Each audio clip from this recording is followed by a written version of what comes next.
Hello and welcome to another quick Inquisitive Pig thought called Are You Listening?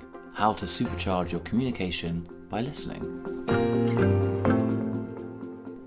So, communication is a vital tool for you to have. It's useful for all areas of life.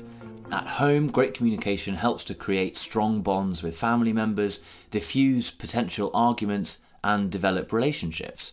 With friends, it's much the same, and at work or business, where a lot of communication content is aimed, it can have huge benefits throughout your career. You will undoubtedly have seen people at work stand out simply by having great communication skills. Being able to express your message or your mission clearly, succinctly, and powerfully can be the difference between success and failure. We are, after all, narrative-driven creatures. To help people get started with their communication, I've created a PDF, which you can see on the Inquisitive Pig website, which gives an overview of some of the workshops I've run for the Ministry of Defence. It goes through some high-level theory and practical exercises that you can do to get your team to start thinking about and working on their communication. It builds on what I learnt during my acting masters and subsequent, quite short-lived, acting career, but don't let that put you off. This starter workshop covers pace, pitch, and the power of the pause, active listening, and authenticity in your communication. And if you'd like more information, please feel free to drop me an email, inquisitivepiglimited@gmail.com, and I'd encourage you to have a listen to my conversation with Brendan from Master Talks, which is on my Spotify. So for now, I'm going to focus on a particular area that I think is often overlooked in communication: listening.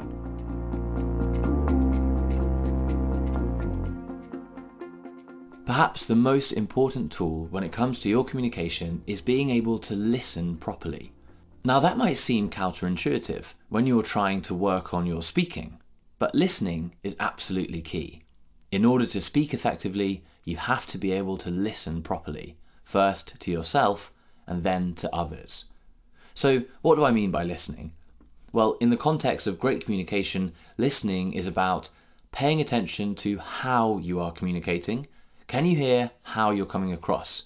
Do you sound enthusiastic or under energy? Are you speaking too quickly or too slowly? Is your voice monotone or varied? See if you can hear how you are communicating. And secondly, listen to the reaction of your audience. Are you taking the time to listen to your audience and to their reaction? Can you pick up on the detail of how your audience is feeling? Are you able to notice how they're responding to your communication? And then can you change and adapt what you're doing accordingly? So here's a practical example. You have to give a presentation at work. You've practiced a few times and you know what you're going to say. Naturally, you're a little nervous, the adrenaline is flowing, so this means you speak a bit too quickly and you don't pause to allow your points to be properly received. Now, if you're not listening to yourself fully, this is how you'll continue throughout the presentation. But if you've practiced listening, you'll be able to hear and identify that you're going too quickly.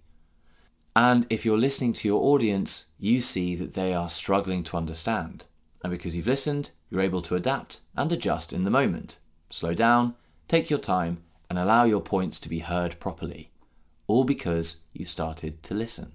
Now see how different that is from most people's automatic pilot when it comes to communication. We don't take the time to listen to ourselves and others to truly understand how we're coming across and whether we're having the desired impact. Listening to yourself and your audience effectively will dramatically increase the impact you have because you're able to adjust your communication based on immediate feedback you're picking up from your audience. Truly listening will also help you to learn from others and fully understand them. So often we don't listen or don't want to listen to what others are saying. We hear the first few words and then think we know what they're trying to say without listening to the detail. You will undoubtedly have done this and will have had it done to you, so you'll know how incredibly frustrating it is. A top tip is to double check you've understood exactly what someone is trying to say by just asking them. We want to be understood and we want to understand others, especially loved ones. Watch what happens to your relationships when you start to completely listen. And truly listening helps you to communicate better, as we've been talking about.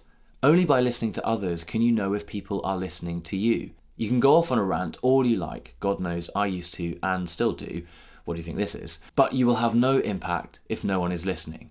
How do you know that they're listening? You have to listen. So again, a top tip is to time check yourself when answering questions. This is especially useful during interviews. Answer the question succinctly first and then expand. Check with your audience if you've answered it to their satisfaction. So I've got a few exercises that will get you started on your listening journey. And again, there are more details in the workshop PDF, but here are 3 to get you started. So, to listen to yourself. Here's an exercise you can do to practice listening. It's quite simple, really.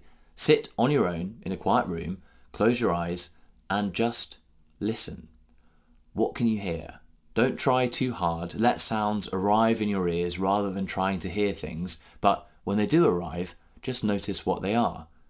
Do this for 5 to 10 minutes, and I promise you'll hear an extra level of detail to the noises around you. Okay, next one. Next time you have to give a presentation or speak in front of an audience, no matter how big or small, see if you can notice the vocal patterns you default into using. See the PDF for more explanation on this. For example, how quickly are you speaking? How energetic do you sound? How long are you speaking for? So the next exercise is to notice other people when you're speaking. Can you pick up on how engaged they are with you? To do this, you'll need to look at them and listen fully. Are people actually giving you their attention? So there we have it, a quick look at how listening can dramatically improve your communication skills. Give it a go next time you have to speak in front of an audience and see if you can spot the difference. You'll notice how it can impact your work, your relationships, and how you listen to yourself. Thanks for listening.